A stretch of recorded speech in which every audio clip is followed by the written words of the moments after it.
माघ मास का प्रत्येक दिन स्वयं तीर्थ बन जाता है और प्रत्येक कथा मोक्ष का द्वार खोल देती है। परंतु माघ मास महात्म्य का ये 22वां अध्याय भक्ति, करुणा और पुण्य फल का अद्भुत रहस्य प्रकट करता है। जहाँ एक सच्चा भाव अनेक जन्मों के पापों को भस्म कर देता है, जहाँ थोड़े से तप और दान से अक्षय पुण्य की प्राप्ति होती है। आज उसी दिव्य अध्याय की पावन कथा आप सभी के समक्ष प्रस्तुत है। इस अध्याय में बताया गया है कि माघ मास में किया गया एक छोटा सा पुण्य कर्म भी कैसे अनंत फल देने वाला बन जाता है। इसलिए कथा को अंत तक अवश्य सुनिए। राधे राधे सभी भक्तजनों को। तो आज हम करने जा रहे हैं माघ मास महात्म्य कथा का 22वां अध्याय। गणपति जी महाराज गुरु महाराज के चरणों में प्रणाम करते हुए आज की कथा का श्रवण करते हैं। वशिष्ठ जी बोले, ऐसा कहकर भगवान जनार्दन अंतर ध्यान हो गए। तब से देवधूति नारायण के ध्यान में रम गए। देवनिधि बोले, हे महर्षि, मैं कृत्य हुआ। गंगा जी में स्नान करने से पवित्र होने की भांति आज मैं विष्णु जी की इस कथा से पवित्र हुआ हूँ और बहुत प्रसन्न हूँ। कृपा कर उस स्रोत को कहिए जिसे पाप से छूटे हुए ब्राह्मण से माधव भगवान ने प्रसन्न होकर उसको दर्शन किया था। हे विप्र, आपके महान सत्संग से मेरा मनोरथ सिद्ध हुआ है। लोमश ऋषि बोले, मैं तुमसे उस उत्तम स्रोत का रहस्य कहता हूँ जो मुझे गरुड़ जी से मिला। हे ब्राह्मण, उस स्रोत सब पापों को हरने वाला तथा आत्म ज्ञान कराने में सर्वोत्तम है। वासुदेव, विश्वव्यापी, चक्रधारी, भक्त प्रिय कृष्ण एवं तेज स्वरूप भगवान को नमस्कार है।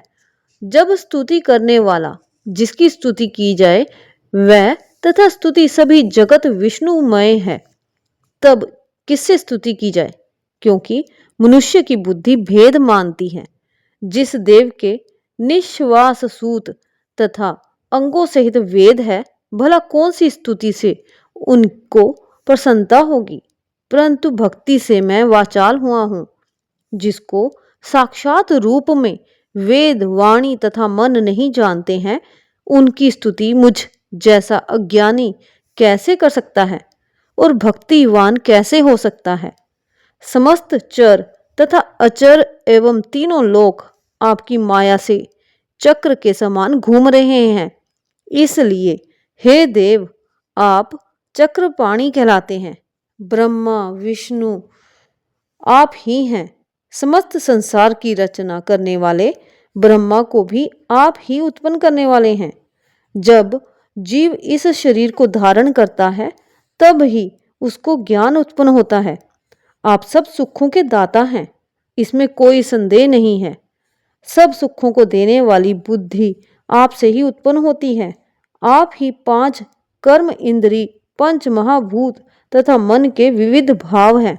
हे ब्राह्मण, ब्रह्मा विष्णु और शिव 3 कल्पनाओं से आप संसार की कल्पना वैसे ही करते हैं जैसे पिता पुत्र की कल्पना करता है। कवियों में जो रूप शोभा देता है, उस निर्गुण भगवान विष्णु को मैं नमस्कार करता हूँ। मैं उस रूप को जिसको योगी लोग सब मणियों में आत्म रूप में से देखते हैं, उपासना करते हैं, जिसको अद्वैत कहते हुए गाते और यज्ञ करते हैं, उन माधव भगवान को मैं नमस्कार करती हूँ। जो मनुष्य को माया तथा मोह में पैदा हुए विचित्र आभास, अहंकार तथा ममता को जानकर खो देते हैं, उन भगवान को मैं नमस्कार करता हूँ। संसार में मनुष्य के मोह रूपी वायु से सदा भटकने वाली ज्वाला आपके चरणों की छाया पड़ने से नहीं जला पाती। जिसके स्मरण मात्र से मोह, अज्ञान, रोग तथा दुख कुछ भी पैदा नहीं होते। मैं उस अनंत रूप को नमस्कार करता हूँ जिसके मिल जाने पर प्रजा किसी दूसरी वस्तु की इच्छा नहीं करती। जिसको जानकर अद्वैतवादी मनुष्य आत्मा को समान देखते हैं। यदि विष्णु शब्द का अर्थ और उसके विषय का ज्ञान एक ही होता तो इस सत्य से, हे माधव, मैं इस संसार की माया में ना फंसकर तेरे ही ध्यान में लीन रहूं। यदि वेदांत दर्शन के अनुसार नारायण समस्त संसार में व्यापक है, तो इसी सत्य से मेरी विष्णु भगवान में निर्विघ्न भक्ति हो। जो बीज नहीं है अर्थात किसी वस्तु के कारण नहीं है, तो भी बिना बीज के अर्थात स्वयं विद्यमान है। जो बीजों के बीज से युक्त हैं, वह भगवान विष्णु ज्ञान रूपी खंग से हमारे संसार के बीज को टुकड़े टुकड़े कर दे। जो संसार की सृष्टि, स्थिति तथा लय के लिए तीन रूप ब्रह्मा, विष्णु, महेश धारण करते हैं और इन कार्यों में सत्व, रज, तम इन तीन गुणों से विद्यमान रहते हैं, वह भगवान मुझ पर प्रसन्न हो। वह भगवान जो देवताओं की प्रार्थना करने पर 10 बार 10 अवतार धारण करते हैं, मुझ पर प्रसन्न हो। ब्रह्मादि से स्तंभ पर्यंत प्राणियों के हृदय रूपी मंदिर में जो एक निर्मल देव वास करते हैं, वह भगवान मुझ पर प्रसन्न हो। सृष्टि से पहले जिस देव ने प्रथम देखा, जो एक से अनेक हुआ, जिसने सृष्टि करके देवताओं में प्रवेश किया, वह भगवान मुझ पर प्रसन्न हो। हृदय रूपी आकाश में अंतर्यामी होने के कारण वर्तमान आकाश के समान सब जगह रहने वाले आकाश के भी आदि अर्थात उत्पन्न करने वाले, इंद्रियों से अलग इंद्रियों की क्रिया से प्रेरणा रूप कार्य करने वाले, हृदय रूपी आकाश में अंतर्यामी होकर विचरने वाले एवं प्रलय के अंत में आकाश इत्यादि को मिटाने वाले आकाश मूर्ति आप यज्ञ भोक्ता हो। जो रूप ज्ञान से अज्ञान को तथा रूप सुख से दुख को नाश करते हैं, जिनके सद्रूप की सत्ता से संसार आकार युक्त हुआ है, जो अविद्यापूर्ण संसार का त्याग कराते हैं, वही जगन में आप हैं। आपका बनाया हुआ विश्व आनंद करता है, आपसे त्यागे जाने पर अपवित्र हो जाता है, उसका साथ करने पर भी आप बिना साथ के बने रहते हैं। इसीलिए आप में कोई विकार नहीं है। जिनको चार्वाक पंचभूत के योग से पैदा हुआ चैतन्य मानते हुए उपासना करते हैं और प्रौढ़ तर्क से आपको क्षण भंगुर बुद्धि कहते हैं, सांख्यवादी तुम्ही को प्रकृति से पर पुरुष मानकर ध्यान करते हैं। जन्म इत्यादि से रहित पूर्ण चैतन्य रूप सर्वदा आनंद लक्ष्य वाले आपको उपनिषद बड़ों से बड़े ब्रह्मा रूप का चिंतन करते हैं। आकाश आदि पंच महाभूत, देह, मन, बुद्धि, इंद्रियां, विद्या, अविद्या सभी कुछ आप ही हैं। आपसे अलग कुछ भी नहीं है। आप ही सब को पैदा करने वाले हैं, अतः आप ही मुझको अपनी शरण देने वाले हैं। आप ही अग्नि, रवि, इंद्र, मंत्र तथा क्रियाफल सभी कुछ हैं। शारीरिक कर्म के फल को देने वाले तथा दीक्षितों की क्रिया को पूर्ण करने वाले आप ही हैं। वैकुंठ में आपके सिवाय कोई दूसरा नहीं है। मैं आपकी शरण में हूँ। सब प्राणियों के हेतु आप ही हो। सबके शरणदाता भी आप हैं। जिस प्रकार युवतियों की तरुण में तथा तरुण की युवती में प्रीति रहती है, उसी प्रकार मेरी भी प्रीति आप में निरंतर रहे। हे हरि, जो पापी और दुराचारी मनुष्य आपको प्रणाम करता है, उसकी ओर यमदूत उसी प्रकार नहीं देखते जैसे उल्लू सूर्य को नहीं देखता। आदि दैविक, आदि भौतिक और आध्यात्मिक तीनों प्रकार के दुख तथा पापों के समूह तभी तक मनुष्य को दुख देते हैं जब तक, हे नाथ, वह आपके चरण कमलों की सेवा नहीं करते। जिसको गुण, जाति तथा शरीर के धर्म स्पर्श नहीं करते, जिनको गतियां स्पर्श नहीं करती, जिसको इंद्रियां वशीभूत नहीं कर सकती, जिसके मोह युक्त मुनि लोग साक्षात नहीं कर सकते, उस विशिष्ट भगवान हरि को मैं नमस्कार करता हूँ। जितने ऐश्वर्य अर्थात ज्ञान रूपी सुंदर गुण है तथा जिन्होंने सुख स्वरूप मोक्ष रूपी लक्ष्मी का आलिंगन किया है, जो आत्म स्वरूप सुख भोगने वाले हैं तथा ध्यान रूप जीवनदायी चूर्ण से जिन्होंने मृत्यु को वश में किया है, इस तरह के मुनियों से सेवित हरि भगवान को मैं नमस्कार करता हूँ। जिनका स्वभाव जन्मादि से अलग है, जिनको काम आदि दोष दुख नहीं देते, उन वासुदेव भगवान को मैं हृदय से प्रणाम करता हूँ।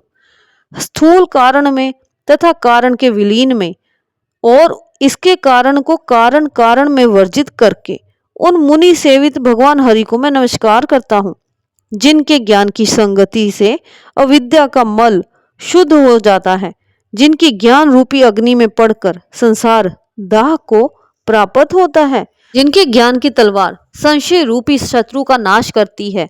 उन विशद बोध वाले दुख नाश करने वाले भगवान को मैं प्रणाम करता हूँ। सारे चर अचर तथा प्राणी भगवान हरि के शरीर हैं, अतः सत्य व्रत से भगवान मुझको साक्षात दर्शन दें। जिस प्रकार नारायण सारे स्थावर तथा जंगम संसार को उत्पन्न करते हैं, उसी सत्य से भगवान केशव अपना दर्शन दें। जब नारायण में और उनसे भी अधिक गुरु में मेरी भक्ति है, तो इसी सत्य से भगवान मुझको साक्षात दर्शन दें।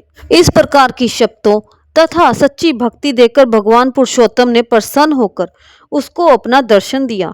तत्पश्चात भगवान कमलापति उस ब्राह्मण की स्तुति से प्रसन्न होकर उसके मनोरथ को पूरा करके तथा वर देकर चले गए। वह ब्राह्मण भी कृत्य कृत्य होकर भगवान वासुदेव में लीन हो गया और शिष्यों के साथ स्तोत्र पढ़ता हुआ तपोवन में रहने लगा। जो मनुष्य इस स्तोत्र का पाठ करता है तथा सुनता है या सुनाता है, उसको अश्वमेघ यज्ञ का पूरा फल मिलता है। पाठ करता ब्राह्मण आत्म विद्या के प्रबोध वाली जामरती को पाता है।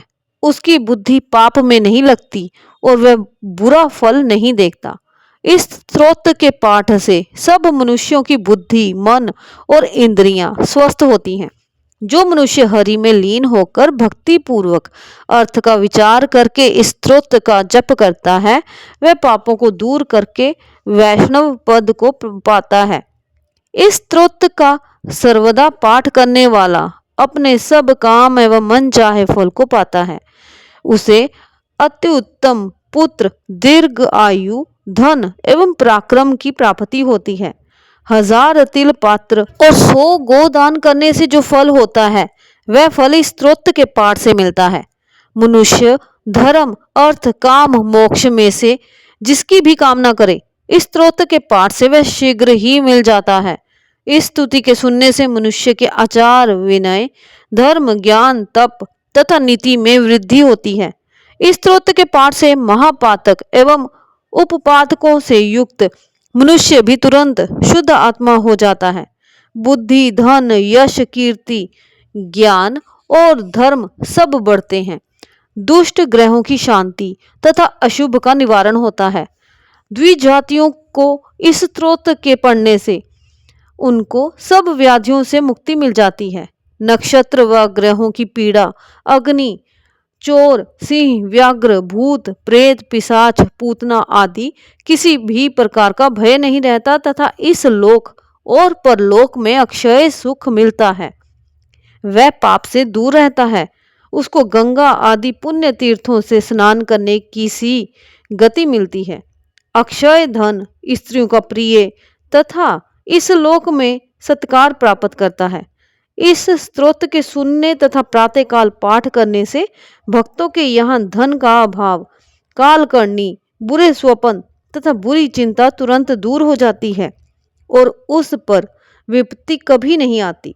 देवदूती का बनाया हुआ ये स्तोत्र विष्णु भगवान में प्रीति उत्पन्न करता और उनका दर्शन कराने वाला तथा विष्णु लोक को पहुंचाने वाला है।